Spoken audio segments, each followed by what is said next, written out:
In the quiet village of Omojiwa lived a young man named David. He was known for his gentle heart, his kindness toward others, and a curiosity that often drew him toward the unknown. One evening, as the golden sun slipped behind the hills, David wandered farther than usual. His steps carried him to the banks of the Ala River, a place surrounded by mystery. The elders had always warned, when the moon rises, no soul must remain by Allah's waters, for the river keeps its own secrets. But that night, David felt something different in the air. The river glistened like silver under the moonlight. Then, it happened. A voice, soft, sweet, and hauntingly beautiful. It drifted across the water, wrapping itself around his heart. David froze, listening. It was a song unlike any he had ever heard. Drawn closer, he searched the rippling surface, and suddenly she appeared. A maiden rose gently from the water, her skin shimmering faintly under the moon, her hair falling like threads of silver across her shoulders. Her eyes, deep and sorrowful, held him captive at once. David's breath caught. His voice was barely a whisper. Who are you?" The maiden only smiled softly. "My name must remain hidden. But I know you, David. I have waited for you." David's heart skipped a beat. She knew his name. He took a step forward, both frightened and enchanted. But just then, a distant voice echoed across the night. "David, leave the river at once before it's too late." Startled, David turned for only a moment. And when he looked back, the maiden was gone. The waters rippled softly, as if nothing had ever happened. Confused, his chest heavy with wonder, David slowly made his way home. That night, sleep did not come easily. He tossed and turned, until at last dreams swept over him. In the dream, he saw her again, the same maiden, her sorrowful eyes glistening, her voice whispering his name. "David, come back to me." And so David's heart grew restless. Who was this mysterious maiden of the river? Why did she call for him in his dreams? The answers lay hidden beneath the moonlit waters, waiting for him to return. The heart of man is drawn to the unknown, and David's heart could no longer resist. Night after night, his footsteps carried him back to the banks of the Ala River, the very place the elders warned never to go. But how could he stay away? The memory of the maiden's eyes haunted him, eyes that called his name in dreams, eyes that held both sorrow and beauty beyond this world. David stood again by the river, the moonlight glimmering upon the restless waters. Then, as if the river itself was answering his longing, she appeared once more. Rising gracefully from the depths, her form shimmered, her silver hair falling across her shoulders. This time, she spoke her truth. Her voice was soft, trembling like the water she emerged from.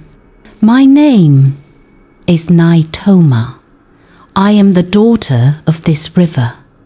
Long ago, I was cursed to remain beneath these waters, never to walk the earth again, unless someone loves me truly, without fear."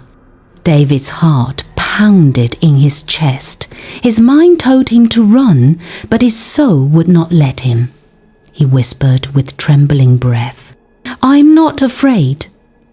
Tell me what I must do to break the curse." Naitoma's eyes glistened with tears, her voice heavy with warning. "If you promise me love, even in the face of danger, the river will set me free. But if you betray me, if your heart falters, both you and I will be lost forever." The night grew still, as David's voice answered firmly, "Then, hear me now, I promise." From that moment, their bond grew. Beneath the watchful moon, David and Naitoma met in secret. They spoke in whispers, laughed softly, and shared silences that needed no words. Each night, their hearts drew closer, weaving a love that neither earth nor water could contain.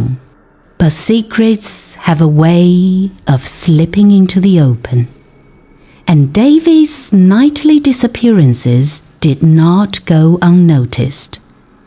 Whispers rose in the village, suspicion grew, and then it happened. One evening, as David stood by the river waiting for his beloved, a shadow lurked behind him. A watchful eye followed his every step. Hidden among the trees was his closest friend, who had trailed him quietly. Then the river stirred. Naitoma rose from the waters, her glow illuminating the night. The friend gasped in horror, his heart unable to bear what he saw.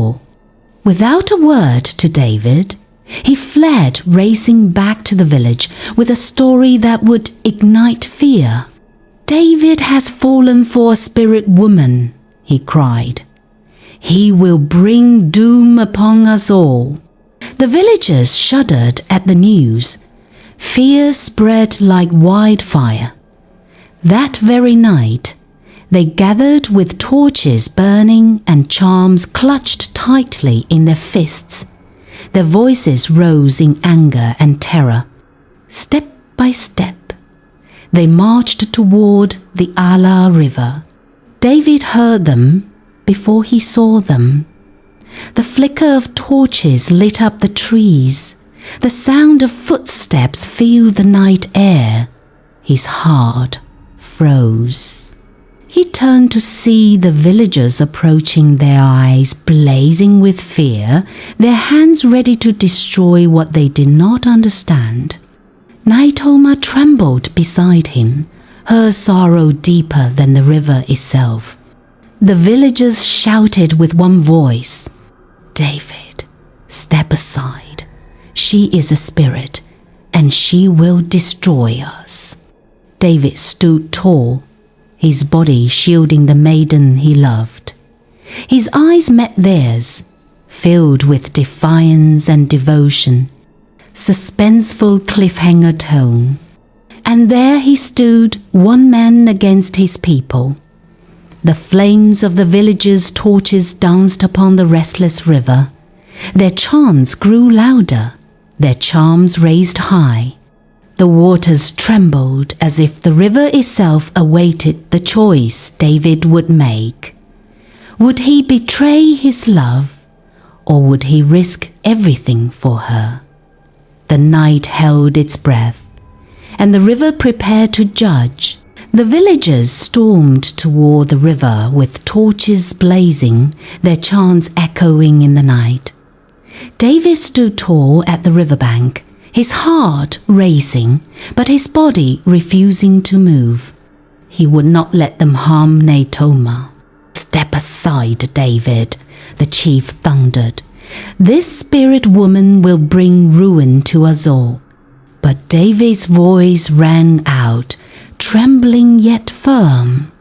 "She is no curse. She is my love." The villagers gasped. A hush fell across the crowd as Naitoma stepped forward, her glowing form shimmering above the restless waters. Her eyes pleaded with David. His courage was her only hope. Then, suddenly, the earth trembled. The Ala River rose higher, waves crashing as if the waters themselves listened. The villagers cried out in fear.